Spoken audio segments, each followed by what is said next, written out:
రాకాలోకంకి స్వాగతం. జై హింద్ మిత్రులారా.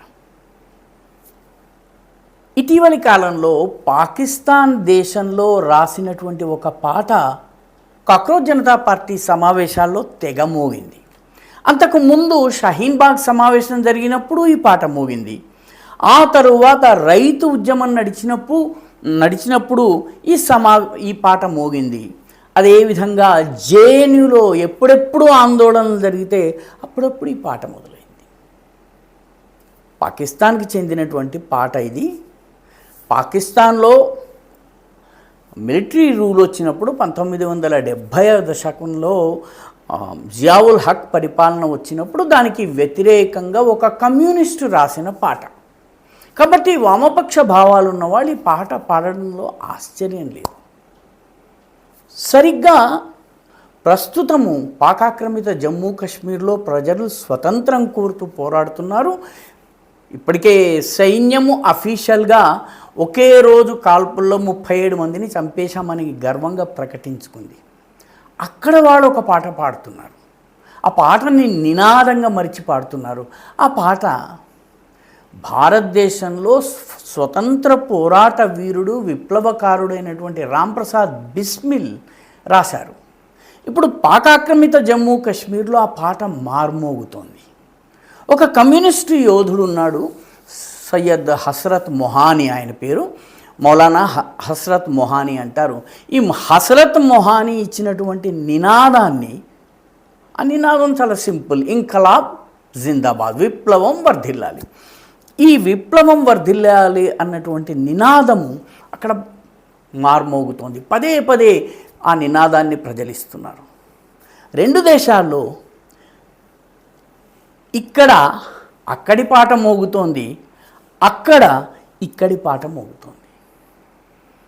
ఒక రకంగా విచిత్రం అనిపిస్తుంది, కానీ రెండు దేశాల యొక్క నేపథ్యాన్ని తెలిపేటటువంటి పాట. పాకాక్రమిత జమ్మూ కాశ్మీర్లో ఈరోజు ప్రజలు స్వేచ్ఛ కోసం, స్వాతంత్రం కోసం, ప్రాథమిక హక్కుల కోసం పోరాటం చేస్తున్నారు. వాళ్ళు పదే పదే మా దేశం మాకు ఇచ్చేసేసేయండి, మా నిర్ణయం మేము తీసుకుంటాం, ఎటు కలవాలి, ఎవరితో ఉండాలి అన్నది మేము నిర్ణయించుకుంటాం. వాళ్ళు పాడుతున్నటువంటి పాట ఏంటంటే, సర్ఫరోషీ కీ తమన్నా అబ్ హమారే దిల్ మే హై, देखना है जोर कितना बाजुए कातल में है. ఇది అమరవీరుడైనటువంటి రాంప్రసాద్ బిస్మిల్ రాసినటువంటి ఉర్దూ పాట. సర్ఫరోషీకి తమన్నా అంటే తలను తెగగోసుకుని తల్లి ముందు సమర్పించేటటువంటి కోరిక మాలో ఉంది. చూద్దాము ఎంతమంది తలారులు వస్తారో, తలలు తీస్తారో, మీరు కోస్తూ ఉండండి, మేము వస్తూనే ఉంటాము అని చెప్పేటటువంటి పాట ఇది.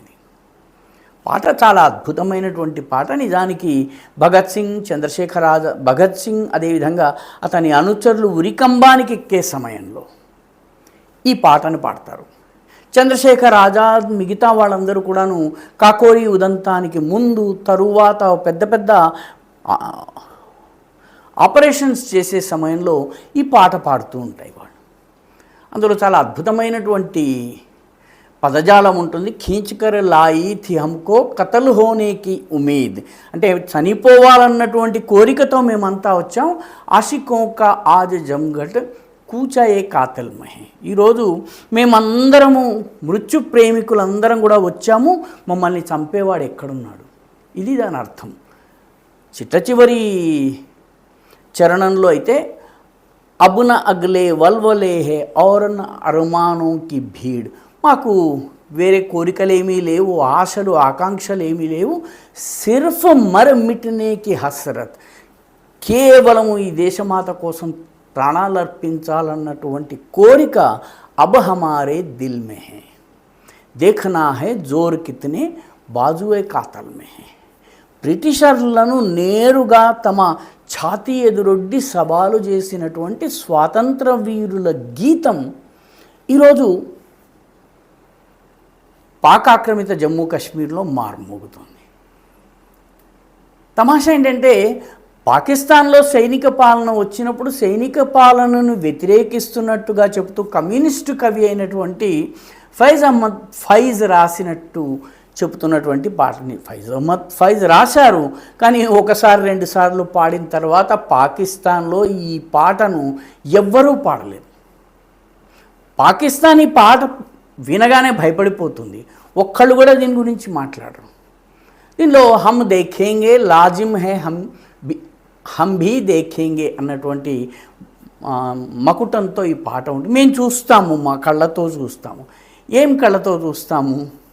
కమ్యూనిస్ట్ అని చెప్పుకునే కవి అంటాడు, ప్రపంచంలో అన్ని చోట్ల ఉన్న దేవతా విగ్రహాలు బద్దలుగా అవడం చూస్తాం.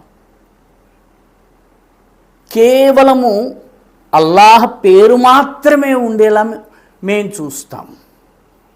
బస్ నామ్ రహేగా అల్లాహ్ కా జో హాజిర్ భీ జో గాయబ్ భీ. అంటే ఇక్కడ అదృశ్యంగానూ ఉన్నాడు, ప్రత్యక్షంగానూ ఉన్నాడు. ఆ అల్లా యొక్క రాజ్యం మేము స్థాపిస్తాం. కమ్యూనిస్ట్ కవి చెప్తున్నటువంటి మాటలు ఇవి. పాకిస్తాన్లో పాడరు, కానీ ఎక్కడ వామపక్ష గుంపు ఒక 10 మంది చేరతారో అక్కడ ఈ పాటని పాడటం జరుగుతుంది. వాళ్ళ పాటని మనం పాడుతున్నాం, కానీ దాని వెనక ఉన్నటువంటి భావం ఏంటి? మన పాటని వాళ్ళు పాడుతున్నారు, దాని వెనుకున్నటువంటి భావం ఏంటి? ఈరోజు 2 దేశాల నుంచి వస్తున్నటువంటి పాటల రూపంలో వస్తున్న 2 సందేశాలు. మన దేశంలో ప్రధానమంత్రి నరేంద్ర మోదీ తల తెగ్గొస్తామనేవాడు విగ్రహాలన్నీ బద్దలు కొట్టే రోజుని మేము చూస్తామని పాడుతున్నాడు, కమ్యూనిస్టు. అదేవిధంగా నరేంద్ర మోదీ తల్లిని, చనిపోయిన ఆవిడ గురించి ఇష్టారాజ్యంగా అవాకులు చవాకులు పేలుతున్నారు. దేని ఆధారంగా? బస్ నామ్ రహేగా అల్లాహకా.